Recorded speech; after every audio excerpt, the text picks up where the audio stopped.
आज तारीख है 2 अक्टूबर 2024। आज गांधी जयंती है और आज ही अंतर्राष्ट्रीय अहिंसा दिवस भी है। मगर दुनिया इतनी उदार नहीं है। मिडिल ईस्ट में बारूद का एक ढेर रखा था। 1 अक्टूबर की रात उसमें आग लगा दी गई और अब कयामत का इंतज़ार हो रहा है। दरअसल 1 अक्टूबर की रात ईरान ने इजराइल पर 180 से ज़्यादा मिसाइलों से हमला किया। हमले के वक्त कुछ ऐसे हालात बन गए थे, देश भर में अफरा तफरी मची थी। लोगों को बॉम्ब शेल्टर्स में जाने के लिए कहा जा रहा था और आसमान में आग के गोले तैर रहे थे।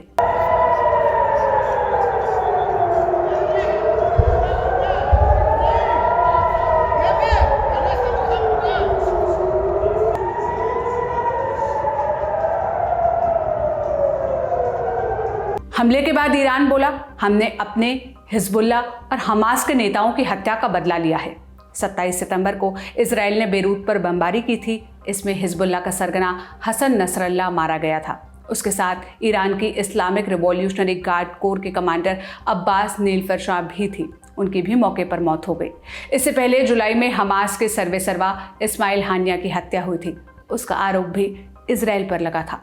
उस वक्त भी ईरान ने धमकी दी थी, मगर उसका जवाब अब आया है। ये ईरान का इजराइल पर दूसरा डायरेक्ट अटैक है। पहला अटैक उसने अप्रैल 2024 में किया था, जब सीरिया में ईरान के कॉन्सुलेट पर बमबारी हुई थी। उसमें IRGC के 2 सीनियर अधिकारी मारे गए थे। उस दफ़ा ईरान ने 300 से ज़्यादा मिसाइलें दागी थी। इजराइल उसी समय बदला लेने के लिए तैयार था, मगर अमेरिका के दबाव में वो सिंबॉलिक अटैक करके रुक गया। मगर इस बार कहानी बदली हुई है। अमेरिकी मीडिया में छपी रिपोर्ट्स के मुताबिक अब की बार इजराइल को रोकने की कोई कोशिश नहीं की जाएगी। अमेरिका ने मिडिल ईस्ट में मौजूद अपने सैनिकों को अलर्ट पर रखा है। अगर जंग शुरू होती है तो वो इजराइल का साथ दे सकते हैं। Based on what we know now, the attack appears to have been defeated and ineffective. And this is testament to Israeli military capability and US military. It's also a testament to intensive planning between the United States and Israel to anticipate and defend against the brazen attack we expected. Make no mistake, the United States is fully supportive of Israel. Israel का इरादा आखिर क्या है? प्रधानमंत्री Benjamin Netanyahu ने कहा कि Iran ने बड़ी गलती कर दी, उसको इसका अंजाम भुगतना होगा। सुनिए। איראן עשתה הערב טעות גדולה, והיא תשלם על כך. המשטר באיראן לא מבין את נחישותנו להגן על עצמנו ואת נחישותנו לגמול לאויבינו. इजराइल ने ये नहीं बताया कि वो बदला कब और कैसे लेगा, लेकिन ये बहुत जल्द होगा। उस स्थिति में रीजनल वॉर तो तय है। तो आज के शो में हम जानेंगे ईरान के हमले की पूरी कहानी क्या है, इजराइल के पास क्या क्या ऑप्शंस है और इजराइल ईरान जंग कितनी दूर है। नमस्ते, मेरा नाम सोनल है और आप देखना शुरू कर चुके हैं लल्लन टॉप का अंतर्राष्ट्रीय प्रसंगों से जुड़ा रोजाना का कार्यक्रम दुनियादारी, जहां आज बात इजराइल पर ईरान के हमले की। Brought to you by ITEL and Sensodyne K।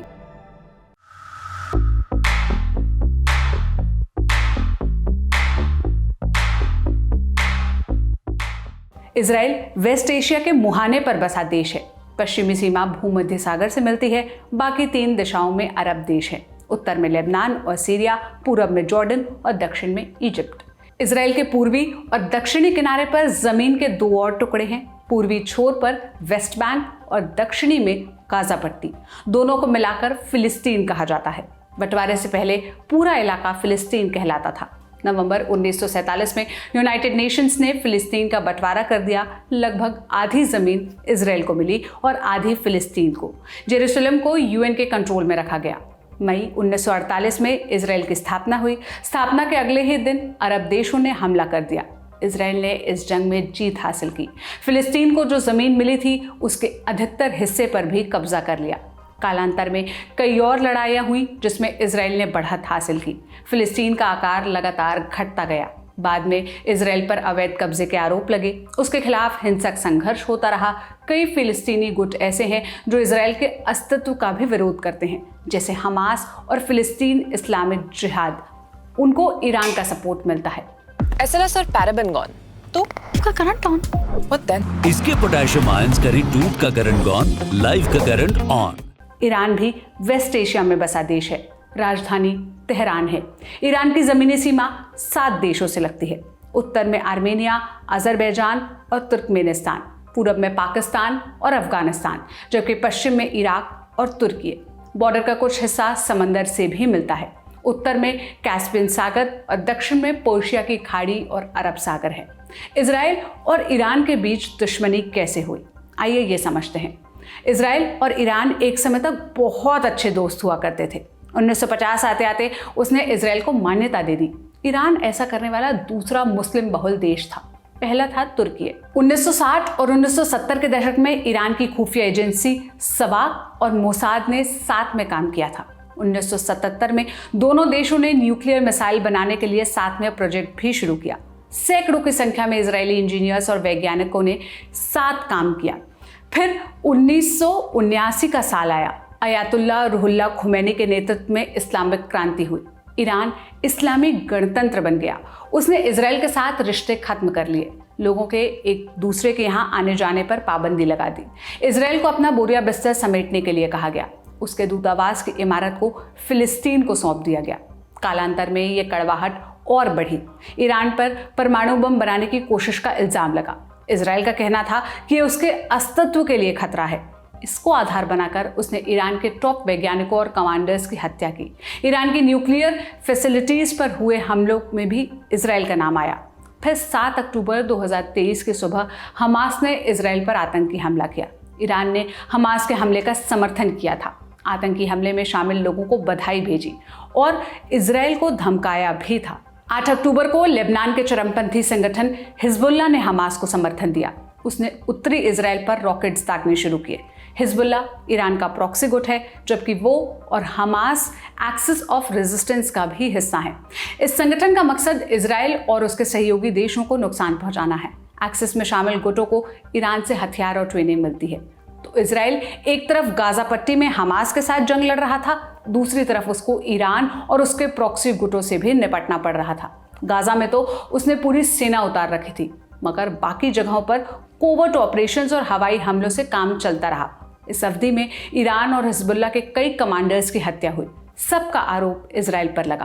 कुछ मामलों में इजराइल ने जिम्मेदारी ली, बाकी मामलों में उसने चुप्पी साध ली। अक्टूबर 2023 से अब तक किन बड़े हत्याओं में इजराइल का नाम आया है, आइए कुछ बड़े नाम जान लेते हैं। 25 दिसंबर 2023 राजी मुसावी, सीरिया की राजधानी दमिश्क में हत्या हुई। वो IRGC के सीनियर कमांडर थे। वो ईरान और सीरिया के बीच पुल का काम कर रहे थे। IRGC ईरान की पैरामिलिट्री फोर्स है। ये रेगुलर आर्मी से ज़्यादा ताकतवर है। IRGC सीधे ईरान के सुप्रीम लीडर को रिपोर्ट करती है। 2 जनवरी 2024 सालेह अल अरूरी, वो हमास का डिप्टी पॉलिटिकल लीडर था, बेरूत में हवाई हमले में मारा गया। अल अरूरी हमास और हिजबुल्लाह के बीच सहयोग बढ़ा रहा था। 10 मार्च 2024 मरवान ईसा, वो हमास के मिलिट्री विंग अल कसाम ब्रिगेड्स का डिप्टी था। उसने अक्टूबर 2023 के हमले की साजिश रची थी। उसकी हत्या गाजा पट्टी में हुई। 1 अप्रैल 2024 सीरिया में ईरान के वाणिज्य दूतावास पर हमला हुआ। इसमें मोहम्मद रेजा जाहिदी की मौत हो गई। वो कुद्स फोर्स के लिए काम करते थे। कुद्स फोर्स IRGC की सबसे एलीट यूनिट है। जाहिदी ने सीरिया और लेबनान में इस यूनिट को लीड किया था। ईरान ने जाहिदी की हत्या का आरोप इजराइल पर लगाया था। 2 हफ्ते बाद उसने 300 से ज़्यादा मिसाइलें दागी थी। हालांकि इसके बारे में पहले ही आगाह कर दिया था, इसलिए इस हमले में उसको कोई बड़ा नुकसान नहीं हुआ। 13 जुलाई 2024 इजराइल ने अल कसाम ब्रिगेड के सरगना मोहम्मद दिएफ की मौत का दावा किया। हालांकि हमास ने अभी तक इसकी पुष्टि नहीं की है। 30 जुलाई 2024 इजराइल ने बेरूत में फुआद शुक्र की हत्या कर दी। वो हिजबुल्लाह के फाउंडिंग मेंबर्स में से था। उसकी मौत के बाद नसरल्ला ने इजराइल को खुली चेतावनी दी थी। फिर 30-31 जुलाई के दरमियानी रात एक और हत्या हुई, हमास के पॉलिटिकल लीडर इस्माइल हानिया की। वो ईरान में मसूद पेजिशकियान के शपथ ग्रहण समारोह में शामिल होने पहुंचा था। जिस कमरे में वो ठहरा था उसी को उड़ा दिया गया। इस हत्या का आरोप भी इजराइल पर लगा, मगर इजराइल ने चुप्पी साध ली। फिर आई 27 सितंबर की तारीख। इस रोज़ इजराइल ने बेरूत में हिजबुल्लाह के मुख्यालय पर बमबारी की। इसमें हिजबुल्लाह के सरगना हसन नसरल्ला और गुट के कई सीनियर कमांडर्स की मौत हो गई। इसमें IRGC के सीनियर कमांडर अब्बास नीलफर शाह भी थे। नसरल्ला पिछले 32 वर्षों से हिजबुल्लाह की कमान संभाल रहा था, एक्सिस ऑफ रेजिस्टेंस का सबसे अहम किरदार। उसके दौर में ईरान और हिजबुल्लाह की दोस्ती सबसे बढ़िया दौर में पहुंची। वो ईरान के सुप्रीम लीडर खामेनेई का भी करीबी था।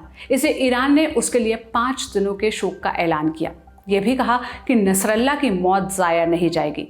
हालांकि ये उम्मीद किसी को नहीं थी कि ईरान दूसरी बार इजराइल पर हमला करने का जोखिम उठाएगा।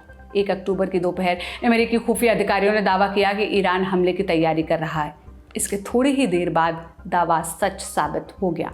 हमने बिट्स लॉ कॉलेज में इंटरनेशनल रिलेशंस के अध्यापक डॉक्टर मुश्ताक हुसैन से पूछा, ऐसी ही स्थिति इस्माइल हानिया की हत्या के बाद पैदा हुई थी, मगर तब ईरान ने संयम बरता था। ईरान के हालिया मिसाइल अटैक को आखिर कैसे देखा जाना चाहिए? क्या इरादा दिखता है इसके पीछे? ऐसा माना जाता है कि ईरान के जो नए प्रेसिडेंट है पेजेश्कियान, वो उतने कट्टरपंथी नहीं है जितने कि पिछले राष्ट्रपति थे, या फिर जो सुप्रीम लीडर है आयतुल्लाह खामेनेई।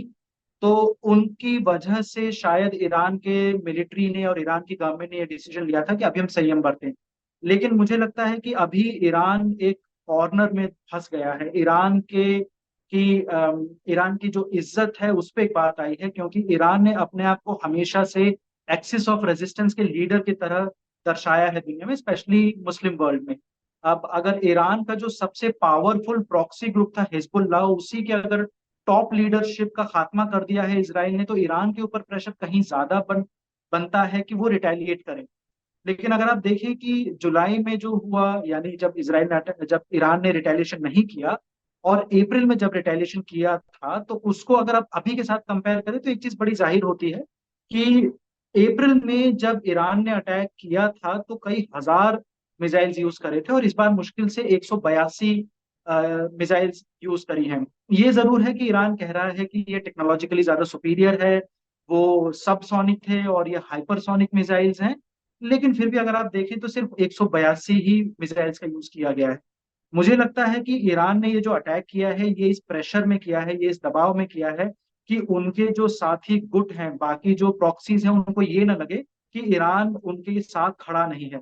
लेकिन साथ ही साथ ईरान एक इनडायरेक्ट सिग्नल ये भी दे रहा है कि देखिए, हमने उतने बड़े पैमाने पर अटैक नहीं किया है, और उम्मीद कर रहा है कि शायद नेतन्याहू सरकार उनके खिलाफ रिटेलिएशन ना करे और उसके बाद रिटेलिएशन, काउंटर रिटेलिएशन का साइकिल ना स्टार्ट हो और ईरान अपनी इज्जत बचाते हुए एक स्टेप पीछे रह सके। ये मुश्किल होगा, क्योंकि जैसे हमने पहले भी देखा है, दोनों देशों की सरकार, दोनों देशों के लीडर्स के ऊपर, चाहे वो ईरान हो चाहे इजराइल हो, कांस्टेंट दबाव बना रहता है कि आखिरी स्टेप उन्हीं को लेना है। अब ये आखिरी स्टेप लेने की लड़ाई में, इस जद्दोजहद में, वो कांस्टेंट एक दूसरे के खिलाफ अटैक करते रहते हैं। यहाँ पे अगर जो इजराइल के डिफेंस मिनिस्टर हैं वो कन्विंस कर पाए नेतन्याहू सरकार को कि अगर आप रिटेलिएशन कर रहे हैं तो एक माइनर रिटेलिएशन करिए और उसके बाद प्रेशर थोड़ा कम हो जाए, तो इस पूरे रीजन के लिए वो अच्छा होगा। इजराइल के प्रधानमंत्री नेतन्याहू ने ईरान से बदला लेने की बात कही है। इजरायली सेना का कहना है कि वे सही समय पर कार्रवाई करेंगे। वेस्टर्न मीडिया में रिपोर्ट्स छपी हैं कि इस बार अमेरिका इजराइल पर दबाव नहीं डालेगा। इजराइल के पास क्या क्या विकल्प है? क्या वो ईरान के खिलाफ गाजा पट्टी या लेबनान जैसे मिलिट्री कैंपेन शुरू कर सकता है? एक्सपर्ट से समझते हैं। देखिए, इजराइल ने गाजा पट्टी या लेबनान में एक्शन लिया है, रिटेलिएशन किया है, वैसा ऑप्शन ईरान के साथ नहीं होगा, जिसका सिंपली कारण ये है कि इजराइल और ईरान के बीच कोई जमीनी सीमा नहीं है। दोनों के बीच काफी दूरी है और इसलिए ग्राउंड अटैक का कोई ऑप्शन नहीं बनता है। ग्राउंड अटैक करने के लिए इजरायली सोल्जर्स को सीरिया या इराक के थ्रू होके जाना पड़ेगा, जो कि ऑप्शन नहीं है इजराइल के पास। सो इजराइल के पास जो रिटेलिएशन का ऑप्शन बचता है उसमें एक तो एयर स्ट्राइक है। एयर स्ट्राइक वो दो तरीके से करी जा सकती हैं, या तो फाइटर एयरक्राफ्ट के थ्रू करी जा सकती हैं या फिर मिसाइल्स के साथ करी जा सकती है। दूसरा ऑप्शन जो इसराइल के पास बचता है वो है इनडायरेक्ट अटैक का। इनडायरेक्ट अटैक में काफी सारे ऑप्शंस होते हैं, जैसे senior leadership, specially military leaders का असैसिनेशन हो सकता है, टारगेटेड असैसिनेशन। और इसमें इसराइल की जो खुफिया एजेंसीज हैं उन्होंने पहले ही दर्शाया है कि वो काफी एक्सपर्ट हैं, तो वो ये कर सकते हैं। इसके अलावा ईरान का जो न्यूक्लियर प्रोग्राम है, न्यूक्लियर प्रोग्राम के अगेंस्ट काफी अटैक करने के ऑप्शंस हैं इसराइल के पास, जो फिर से खुफिया एजेंसीज करेंगे। हमने करीबन 10 साल पहले देखा था कि इसराइल की खुफिया एजेंसी ने अमेरिका की खुफिया एजेंसी के साथ मिलकर एक साइबर अटैक किया था, जिससे ईरान के मेजर जो न्यूक्लियर रिएक्टर्स हैं, न्यूक्लियर इंस्टॉलेशन है, रिएक्टर प्लस रिसर्च स्टेशंस, वो कई महीनों के लिए बंद हो गए थे। उस अटैक को स्टक्सनेक्स्ट अटैक कहते हैं। तो मुझे लगता है ये सारे ऑप्शंस हैं, लेकिन जैसे लेबनान के खिलाफ हुआ या फिर हमास के खिलाफ हुआ, उस तरह का जमीनी कार्रवाई करने का ऑप्शन इजराइल के पास नहीं है। इस पर ईरान ने क्या कहा? राष्ट्रपति मसूद पेजेश्कियान ने कहा कि हम जंग नहीं चाहते, लेकिन अगर इजराइल ने कोई हरकत की तो हम चुप नहीं बैठेंगे। ईरान के आर्मी चीफ मोहम्मद बागेरी एक कदम आगे निकल गए। उन्होंने कहा अगर इजराइल ने हमला किया तो पूरे इजराइल में तबाही आएगी। सुनिए।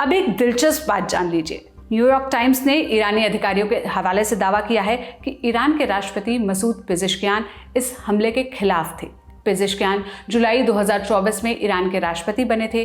उनको उदारवादी धड़े का नेता माना जाता है, मगर उनकी बात नहीं सुनी गई। ईरान के पावर स्ट्रक्चर में राष्ट्रपति का पद कहाँ आता है? निर्णय लेने की शक्ति आखिर किसके पास है? देखिए, ईरान एक डेमोक्रेसी नहीं है, ईरान एक थियोक्रेसी। एक थियोक्रेसी में जो अल्टीमेट पॉलिटिकल पावर होती है वो रिलीजियस क्लर्जी के पास होती है। अब शिया इस्लाम में, और स्पेशली अगर ईरान में देखें तो ईरान में जो रिलीजियस लीडरशिप है उसमें सबसे ऊंचे ओहदे में होते हैं जिनको अयातुल्लाहs कहते हैं। किसी भी गिवन पॉइंट ऑफ टाइम पे एक से ज्यादा अयातुल्लाह हो सकते हैं। जो सीनियर मोस्ट लीडरशिप होती है ईरान में, वो सारे एक साथ आके, जितने अयातुल्लाहs हैं वो सब एक साथ आके एक ग्रुप बनाते हैं। एक बॉडी है वहां पे जिसका नाम है गार्डियन काउंसिल, और इस गार्डियन काउंसिल के जो अयातुल्लाहs हैं वो आपस में मिलके एक इंसान, एक अयातुल्लाह को इलेक्ट करते हैं जो बनते हैं सुप्रीम लीडर। ईरान के मिलिट्री से रिलेटेड, फॉरेन पॉलिसी से रिलेटेड या डोमेस्टिक पॉलिसी से रिलेटेड जो अल्टीमेट पावर है वो इन्हीं सुप्रीम लीडर के हाथ में होती है, जो आज तक और ये जो ईरान में पॉलिटिकल स्ट्रक्चर है 1979 के इस्लामिक रेवोल्यूशन के बाद बना था, और 1979 से आज तक सिर्फ दो ही सुप्रीम लीडर हुए हैं। पहले सुप्रीम लीडर थे खुमैनी, और अब जो सुप्रीम लीडर हैं ये 1989 से रूल कर रहे हैं, इनका नाम है खामेनाई। तो डे टू डे डिसीजंस राष्ट्रपति लेंगे, लेकिन राष्ट्रपति के चुनाव से लेकर राष्ट्रपति के एक एक डिसीजन को कभी भी सुप्रीम लीडर वीटो कर सकते हैं, ओवर रूल कर सकते हैं। इलेक्शन में उनका रोल ये होता है कि कोई भी प्रेसिडेंशियल कैंडिडेट तब तक कंटेस्ट नहीं कर सकता जब तक जो गार्डियन काउंसिल है जिसमें रिलीजियस लोग हैं वो उनके कैंडिडेचर को अप्रूव ना करें। यानी अगर उनकी उम्मीदवारी को अप्रूव ना करें तो कोई उम्मीदवार कंटेस्ट भी नहीं कर सकता। और ये तभी होता है, किसी की उम्मीदवारी को तभी अलाउ किया जाता है जब सुप्रीम लीडर और उनके साथ के जो बाकी अयातुल्लाह हैं वो एटलीस्ट इस बात का कॉन्फिडेंस रखें कि ये जो उम्मीदवार है अगर ये राष्ट्रपति बनता है तो हम इन्हें कंट्रोल कर सकते हैं। जो भी ज्यादा रिफॉर्म करना चाहता है, जो भी अयातुल्लाह को क्रिटिसाइज करते हैं, उनकी उम्मीदवारी को हमेशा खारिज कर दिया जाता है किसी न किसी बहाने से। तो इसीलिए जो अल्टीमेट पावर है वो हमेशा सुप्रीम लीडर खामेनाई के हाथ में होगी, या बाद में जो भी कोई सुप्रीम लीडर बनता है। तो उस हिसाब से जो आपने कहा कि न्यूयॉर्क टाइम्स में रिपोर्ट थी कि पेजेश्कियान खिलाफ थे किसी रिटेलिएशन के, मैं बिल्कुल मान सकता हूं, लेकिन इस तरह के नेशनल सिक्योरिटी के मुद्दों पे राष्ट्रपति को दरकिनार करके जो डिसीजन है वो हमेशा सुप्रीम लीडर ही लेता है, और सुप्रीम लीडर के हाथ में ही अल्टीमेट पावर है ईरान में। ईरान के मिसाइल हमले पर बाकी दुनिया क्या बोली, आइए जानते हैं। भारत के विदेश मंत्रालय ने सभी पक्षों से संयम बरतने की अपील की है। इसके अलावा भारतीय नागरिकों को ईरान जाने से बचने की सलाह दी है। इजराइल में भारत के दूतावास ने भारतीय नागरिकों के लिए हेल्पलाइन नंबर्स जारी किए हैं। 2 अक्टूबर को पीएम मोदी ने इजरायली प्रधानमंत्री नेतन्याहू को यहूदी नववर्ष की बधाई दी। हमास, हूती विद्रोही और ईरान के अन्य प्रॉक्सी गुटों ने हमले का स्वागत किया है। लेबनान, यमन, वेस्ट बैंक और गाजा पट्टी से जश्न की खबरें आई हैं। अमेरिका ने ईरान के हमले की कड़ी निंदा की है। उसने कहा कि हम पूरी तरह से इजराइल के साथ खड़े हैं। मिडिल ईस्ट के तनाव पर और क्या अपडेट्स हैं, आइए पॉइंट दर पॉइंट जान लेते हैं। इजरायली सेना के सीनियर अधिकारी आपातकालीन मीटिंग कर रहे हैं। इसमें ईरान के खिलाफ कार्रवाई का विकल्प तलाशा जा रहा है। साउथ लेबनान में इजरायल और हिजबुल्ला के बीच लड़ाई चल रही है। हिजबुल्ला का दावा है कि उसने इजरायली सेना को पीछे धकेल दिया। 2 अक्टूबर को संघर्ष में एक इजरायली सैनिक की मौत की खबर आ रही है। ऑस्ट्रेलिया, बेल्जियम, कनाडा, चीन, साइप्रस, फ्रांस, जर्मनी और ग्रीस ने अपने नागरिकों को लेबनान छोड़ने के लिए कहा है। कई देशों ने अपने लोगों को निकालना भी शुरू कर दिया है। इटली की प्रधानमंत्री जॉर्जिया मेलोनी ने मिडिल ईस्ट के तनाव पर G7 मीटिंग बुलाई है। अगला अपडेट इजरायल से है। इजरायल ने यूएन के सेक्रेटरी जनरल एंटोनियो गुतरेस को पर्सोना नॉन ग्राटा घोषित कर दिया है, यानी इजरायल में उनकी एंट्री पर बैन लगा दिया गया है। तो आज के दुनियादारी में बस इतना ही। कल फिर मुलाकात होगी, इसी उम्मीद के साथ विदा लेती हूँ। आज का बुलेटिन लिखा था मेरे साथी अभिषेक और अंकुर ने। देश और दुनिया की तमाम खबरों के लिए आप ललन टॉप देखते रहिए। शुक्रिया, शुभ रात्रि।